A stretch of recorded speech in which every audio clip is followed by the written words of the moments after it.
শরীরে vitamin D এর ঘাটতি শিশু থেকে শুরু করে বৃদ্ধ সব বয়সেই হতে পারে। এটি ক্যালসিয়াম শোষণ, হাড়ের গঠন ও রোগ প্রতিরোধ ক্ষমতার জন্য অত্যন্ত জরুরি।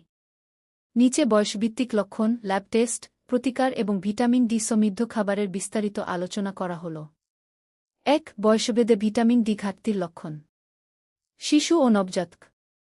১. রিকেটস, হাড় নরম ও দুর্বল হয়ে যাওয়া, ফলে পা বাঁকা হয়ে যেতে পারে। ২. মাথার খুলির নরম অংশ ফন্টেনাল শুকাতে দেরি হওয়া। ৩. শিশুর মোটর স্কিল বা চালিকাশক্তি ধীরগতির হওয়া, বসতে বা হাঁটতে দেরি হওয়া। ৪. অতিরিক্ত কান্নাকাটি বা অস্থিরতা এবং মাংসপেশির দুর্বলতা। কিশোর ও তরুণ বয়স। ১. হাড়, পিঠ এবং পায়ে মৃদু বা তীব্র ব্যথা। ২. দ্রুত ক্লান্ত হয়ে পড়া এবং পড়াশোনায় মনোযোগের অভাব। ৩. রোগ প্রতিরোধ ক্ষমতা কমে যাওয়ায় ঘন ঘন সর্দিকাশি বা ইনফেকশন হওয়া। প্রাপ্তবয়স্ক ও কর্মক্ষম বয়স। ১. শরীরের বিভিন্ন জয়েন্টে বা পেশিতে দীর্ঘস্থায়ী ব্যথা। ২. পর্যাপ্ত ঘুমানোর পরেও সবসময় ক্লান্তি ও অবসাদ অনুভূত হওয়া। ৩. অতিরিক্ত চুল পড়া। ৪. মন মেজাজ খিটখিটে থাকা, দুশ্চিন্তা বা মৃদু বিষণ্ণতা, ডিপ্রেশন।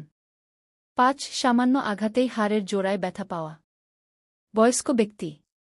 ১. অস্টিওপোরোসিস ও অস্টিওমেলেসিয়া। হাড় অত্যন্ত ঝুরঝুরে ও দুর্বল হয়ে যাওয়া, যার ফলে সহজে হাড় ভেঙে যাওয়ার ফ্র্যাকচার ঝুঁকি থাকে।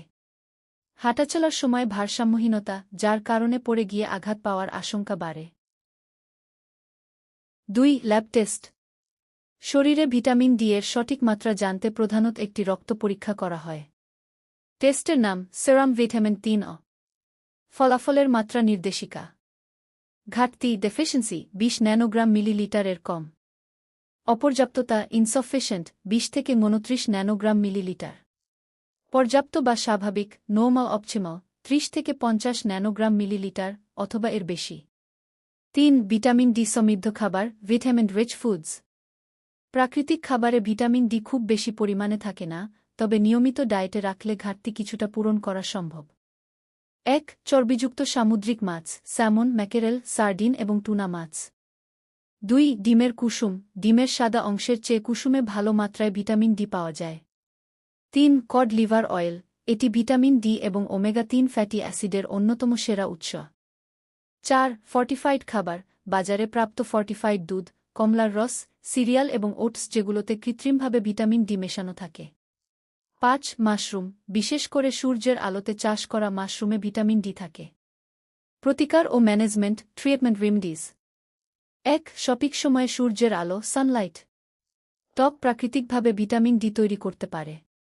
সপ্তাহের অন্তত ৩ থেকে ৪ দিন সকাল ১০টা থেকে দুপুর ৩টার মধ্যে ১০ বা ১৫ মিনিট হাত, পা বা পিঠে রোদ লাগাতে পারেন, তবে অতিরিক্ত করা রোদ বা সানস্ক্রিন ব্যবহার এড়িয়ে চলা উচিত। ২. Medical supplement vitamin supplements. রক্ত পরীক্ষার পর মাত্রা খুব কম থাকলে চিকিৎসকের পরামর্শ অনুযায়ী ভিটামিন ৩ সাপ্লিমেন্ট যেমন ২০০০ ইউ, ৫০০০ ইউ বা সাপ্তাহিক ৬০,০০০ ইউ ডোজের ক্যাপসুল বা সিরাপ প্রয়োজন হতে পারে। নিজে থেকে অতিরিক্ত ডোজ খাওয়া ঝুঁকিপূর্ণ হতে পারে। ৩. খাদ্যাভ্যাস ও জীবনযাত্রার পরিবর্তন। ক্যালসিয়াম সমৃদ্ধ খাবার যেমন দুধ, দধি, পনির, সবুজ শাকসবজি বেশি করে খাওয়া, কারণ ভিটামিন ডি শরীরে ক্যালসিয়াম শোষণে সাহায্য করে। নিয়মিত হালকা ব্যায়াম বা হাঁটার অভ্যাস করা।